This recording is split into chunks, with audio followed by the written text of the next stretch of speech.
अस्सलाम वालेकुम दोस्तों, आज हम बात करेंगे द रिलक्टेंट फंडामेंटलिस्ट के अंदर इस्तेमाल होने वाले सिंबोलिज्म के बारे में। सिंबोलिज्म का मतलब होता है जब कोई चीज़, शक्ल, रंग या एक्शन अपने लिटरल मीनिंग से ज़्यादा गहरा, छुपा हुआ मतलब निकाल रखता है। मोहसिन हामिद ने इस नावल में बहुत ही खूबसूरती से सिंबोलिज्म का यूज़ किया है, जो कहानी को मज़ीद गहरा और मीनिंग देते हैं। स्टोरी रिमाइंडर हम थोड़ा सा करते हैं। ये नावल चंगेज़ की कहानी है। एक पाकिस्तानी लड़का जो अमेरिका जाता है, प्रिंसटन से ग्रेजुएट करता है, वहाँ काम करता है और फिर 9/11 के बाद अपनी आइडेंटिटी और लॉयल्टीज़ को का सामना करता है। कहानी एक कैफ़े में चंगेज़ के अमेरिकन मेहमान को सुनाने का अंदाज में चलती है। Major symbols in the novel. Number 1 पे है चंगेज़ बियर्ड, उसकी दाढ़ी। इसका लिटरल मीनिंग देखें तो चंगेज़ अपनी दाढ़ी बनाता है। सिंबॉलिक मीनिंग, ये उसकी पाकिस्तानी आइडेंटिटी और मुस्लिम हेरिटेज का निशान बन जाता है। पोस्ट 9/11 अमेरिका में दाढ़ी एक पॉलिटिकल और कल्चरल स्टेटमेंट बन गई थी। डिस्ट्रस्ट का निशान भी। तो इसकी एक्सप्लेनेशन देखें तो दाढ़ी यहाँ एक बैज की तरह है जो चंगेज़ की अपनी रूट से वापसी और रेजिस्टेंस को शो करती है।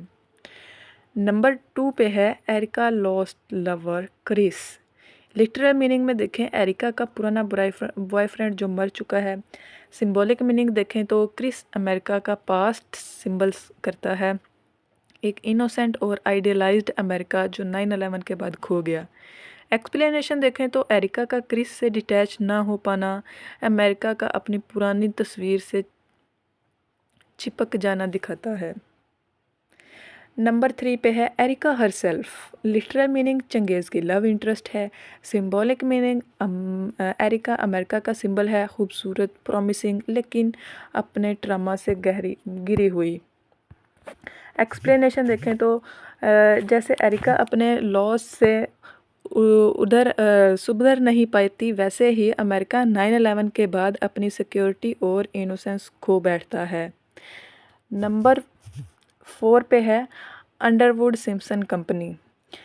लिटरल मीनिंग में देखें जो वो अमेरिकन वैल्यूएशन फर्म जहां चंगेज़ काम करता है। सिंबॉलिक मीनिंग ग्लोबल कैपिटलिज्म और अमेरिकन इकोनॉमिक डोमिनेंस का सिंबल। इसकी एक्सप्लेनेशन देखें तो कंपनी डेवलपिंग कंट्रीज़ के बिजनेस को डिसमेंटल करके प्रॉफिट कमाती है। अमेरिका का पावर इम्बैलेंस दिखाती है ये कंपनी अंडरवुड सिम्पसन। नंबर 5 पे है जेनिसरीज रेफरेंस। लिटरल मीनिंग चंगेज़ अपने काम को जेनिसरीज से कंपेयर करता है। सिंबॉलिक मीनिंग जेनिसरीज एक वक्त में अपने मुल्कों के ख़िलाफ़ लड़ते थे after being taken as slaves. यहाँ चंगेज़ अपने आप को एक ऐसे पाकिस्तानी के रूप में दिखाता है जो अपने मुल्क के ख़िलाफ़ काम कर रहा है। नंबर 6 पे है T and cafe setting. Literal meaning Lahore का एक कैफ़े जहाँ चंगेज़ और अमेरिकन बैठे कोई बात करते हैं। सिंबॉलिक मीनिंग ईस्ट और वेस्ट का एनकाउंटर और कल्चरल डायलॉग का स्पेस।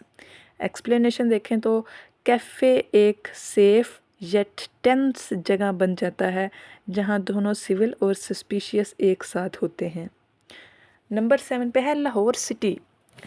लिटरल चंगेज़ का होम टाउन है। सिंबॉलिक मीनिंग अपनी रूट्स, हेरिटेज और एक अल्टरनेटिव वर्ल्ड व्यू का सिंबल। एक्सप्लेनेशन लाहौर का डिपिक्शन वार्मथ और ट्रेडिशन का रिमाइंडर है जो अमेरिका के कोल्ड कॉरपोरेट वर्ल्ड से कंट्रास्ट करता है।